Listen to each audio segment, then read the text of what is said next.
Girl, I'm glad you asked. Now let me get into it. Because it's time for the girls to realize how important it is to know your birth chart. I can tell when more money's coming, when a new job is coming, when someone new is coming, even when I'm about to get sick, because I know my chart. Now, starting on the breakdown, many people see a chart like this and they're like, what is the circle? Why are the planets around the circle? What does this mean? And what I'm about to share is going to make it way easier to understand. When you're looking at a chart, you're looking at it from Earth's perspective. Astrology is mainly from Earth's perspective. So on your chart, that ASC, that ascendant, that talks about the rising sign, okay? The constellation that was rising in the sky at the time you were born. And let me give you a little tip.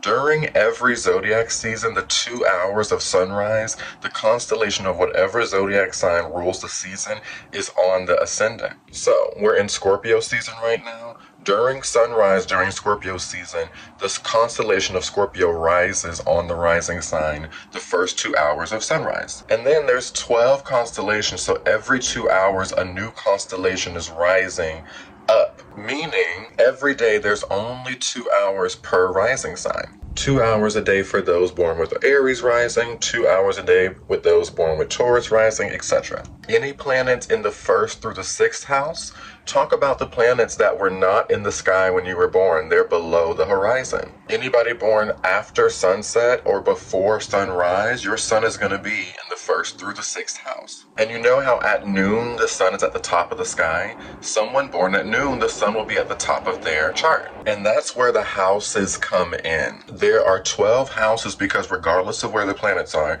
there are 12 constellations moving around Earth at all times. So, the houses talk about these 12 sections. And this is why you need the time of birth to see your houses. Because you're really looking at where the constellations were at the time when you were born. Planets deal with the frequencies of how life expresses itself, and the houses talk about the areas of life that these planets are expressing.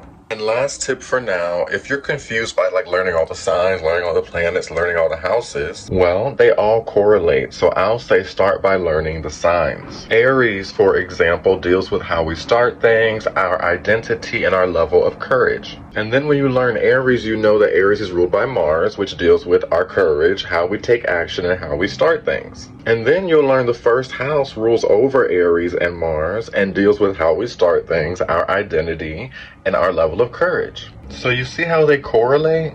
The first house for the first sign, the second house for the second sign, the third house for the third sign. I hope this makes sense, guys. Keep learning astrology because over time it just clicks. And if you need any extra guidance, you know where to find me because it's been clicking over here for almost 15 years.